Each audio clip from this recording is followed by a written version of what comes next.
o absurdo que foi a reportagem hoje também no Globo. Reparem que eu estou trazendo só o Globo hoje, tá? A voz do establishment. Estou trazendo a voz do establishment. Após reação de Dino a Magnitsky, STF guarda carta na manga em caso de escalada de Trump. A reportagem diz assim: decisão de Flávio Dino que obriga os bancos a bloquear ativos, não é a única alternativa no arsenal dos ministros para responder à ofensiva de Donald Trump no STF. Nos últimos dias, os integrantes da corte vinham dizendo a interlocutores que poderiam bloquear os bloqueios, proibindo que os bancos brasileiros cumprissem as ordens estrangeiras, exatamente como foi feito agora. Caso a ofensiva escale, porém, os ministros já discutiram uma resposta ainda mais grave, bloquear ativos ou conta corrente de empresas americanas com interesse no Brasil. Para uma ala do Supremo Tribunal Federal, especialmente a que corre mais risco de sofrer sanções de Trump na esteira das restrições amorais, é preciso mostrar aos Estados Unidos que o Supremo não está inerte e tem instrumentos para reagir. O clima interno, que já era de indignação, ficou mais acirrado depois da reunião entre os ministros e grupos de banqueiros cujos relatos foram publicados em diferentes reportagens nos últimos dias. Como informou a colunista Bela Megali, também do Globo,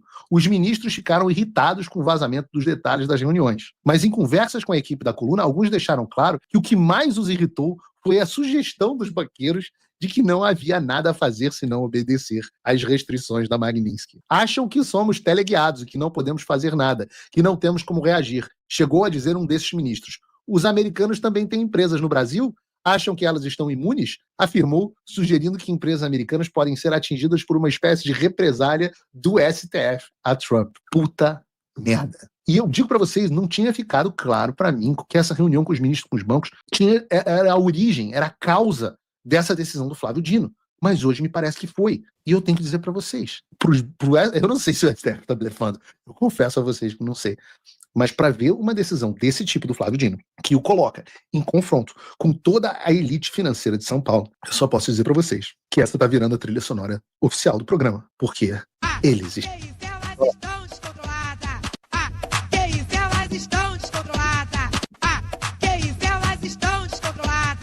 Nunca interrompa o seu inimigo quando ele está cometendo um erro, como diz Napoleão Bonaparte. Porque essas ações do Supremo Tribunal Federal são, talvez, as mais estúpidas que alguém poderia tomar diante das sanções americanas.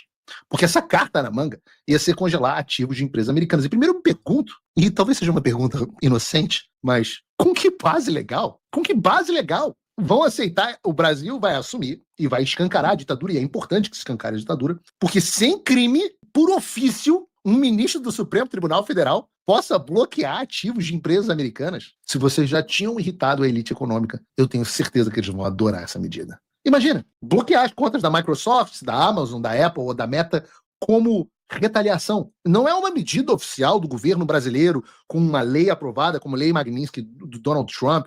Não. É um juiz. Um juiz decide de canetada, o Trump bloqueou tal coisa, então nós vamos bloquear tal coisa aqui. Eles usarem a Microsoft como, ou sei lá, a Caterpillar, sei lá, Ford. Eu não sei, não tem mais Ford no Brasil praticamente, né? Uma montadora americana, qualquer uma, o McDonald's. Pronto. O McDonald's não, que o Gordon não vai falir. Porra, velho. O Gordon não vai falir o McDonald's, né? O cara ele não vai quebrar o McDonald's porque, porra, senão ele entra em estado de inanição. Vai ter que se contentar com o Bob's, né? Tudo bem, talvez não o McDonald's. Os caras vão quebrar uma empresa americana e falar assim, não. Vamos tomar o ativo da empresa em retaliação ao governo americano. É muito pior do que o que eles fizeram com a Starlink. É fazer o que o Fidel Castro fez em Cuba. É fazer o que o Hugo Chávez fez na Venezuela, o que o Evo Morales fez na Bolívia. E eu posso dizer para vocês que o resultado para a economia desses países não foi nada bom, porque os efeitos são evidentes. A primeira coisa, isso eu posso garantir para vocês, que é o que aconteceria, seria uma retaliação brutal do Trump. Brutal. Talvez aquele porta-aviões no Lago Paranoá não seja mais uma coisa tão distante assim. Entendam, eu tenho que explicar sempre aqui, porque senão vão dizer, Paulo Figueiredo diz que porta-aviões chegará no Lago Paranoá. Esse é um momento de alívio cômico, ok? Acalme-se. Ou não. Mas o que eu posso dizer é que dá para falar em embargos, por exemplo. O Brasil precisa de fertilizantes para sua produção. Talvez o Brasil sofra um embargo de fertilizantes. Vai ter que comprar só os da Rússia. Será o suficiente?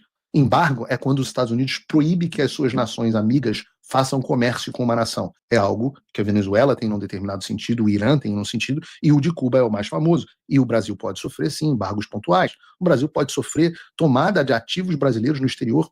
O Brasil pode ter, por exemplo, a proibição de negociação de empresas brasileiras na Bolsa de Nova York. Vejam, isso é cenário de terra arrasada. Donald Trump não vai deixar uma ação contra empresas americanas sem resposta. Outra consequência é que no momento em que isso acontecer, podem ter certeza, e nós já estamos tendo efeitos nesse sentido, o investimento estrangeiro direto vai a zero no Brasil. Zero. Porque, óbvio, quem vai colocar dinheiro no Brasil, um país onde a Suprema Corte se comporta como uma espécie de uma máfia, que pode congelar tudo que você tem sem absolutamente nenhuma base legal. Isso vai levar, além de uma zerada do entrada de investimento estrangeiro direto, uma fuga de capital avassaladora. A gente está falando de um caos no sistema financeiro. Tarifas de 100% passam a se tornar uma realidade, que significa basicamente o fim de todas as exportações brasileiras para os Estados Unidos.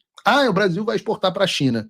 Deixa eu te contar uma coisa, velhão. A China está em sérias dificuldades. E os produtos que a China compra do Brasil não são os mesmos que os Estados Unidos compram. E mais, em termos de investimento estrangeiro direto, a gente podia até pegar um gráfico, deveríamos ter botado aqui no programa. Em termos de investimento estrangeiro direto, os Estados Unidos estão muito, mas muito à frente da China em relação ao Brasil. E qual o impacto dessas medidas loucas do Gordola na economia americana? Perto de zero. Já o Brasil, por outro lado, qual é o impacto dessas medidas do Gordola no Brasil? O Brasil vai quebrar. O Brasil vai quebrar. Eu repito o que eu já venho dizendo há algum tempo. Ou a elite financeira e política percebe que vai ter que se livrar desses cânceres, ou não vai sobrar nada. Vocês não vão ficar incólumes. O povo brasileiro não vai ter que escolher entre liberdade e emprego. O povo brasileiro vai ter que escolher liberdade e emprego ou escravidão e pobreza. E não tenham dúvidas. Flávio Dino, Alexandre de Moraes estão dispostos a dobrar a aposta. Vejam o que relatou a Mônica Bergamo, por exemplo. Alguns ministros já até negaram uma proposta feita pelo governo Lula e por alguns banqueiros de transferirem seus ativos financeiros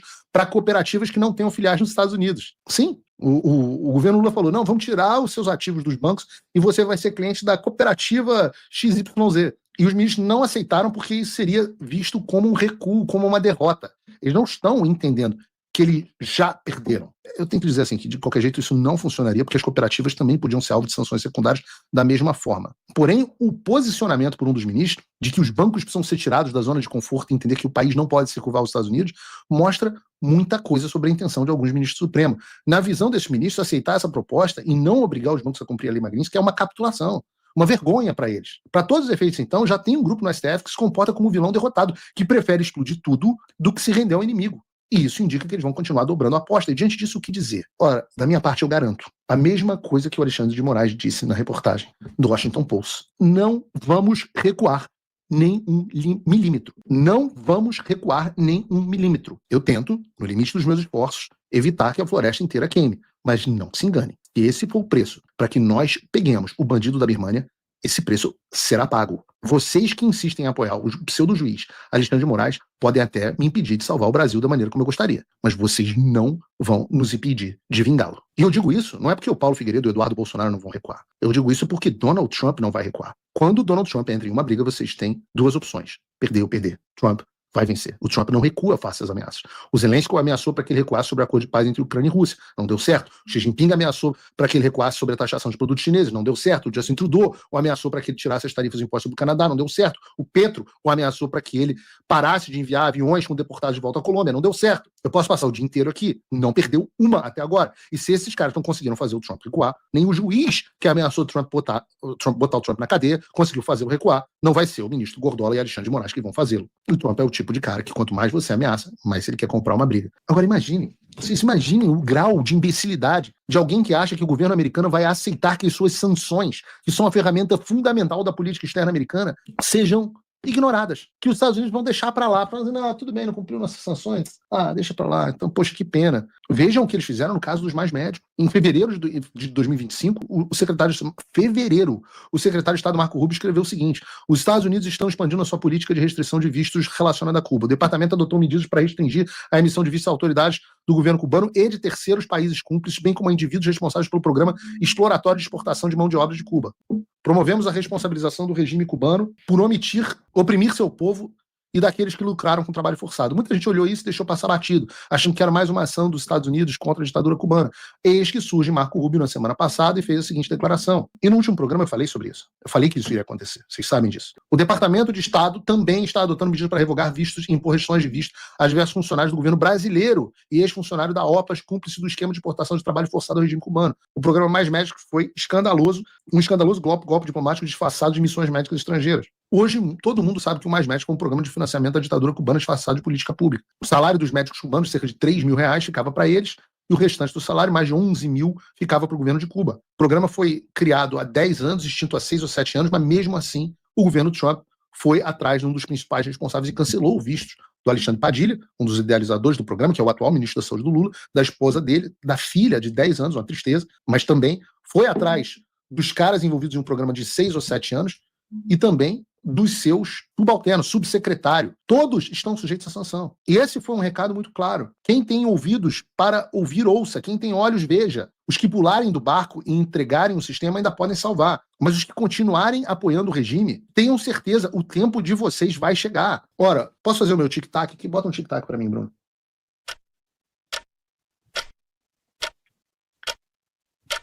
Deixa eu dizer para vocês. Vocês que estão no entorno hoje do Alexandre de Moraes, a batata de vocês está assando.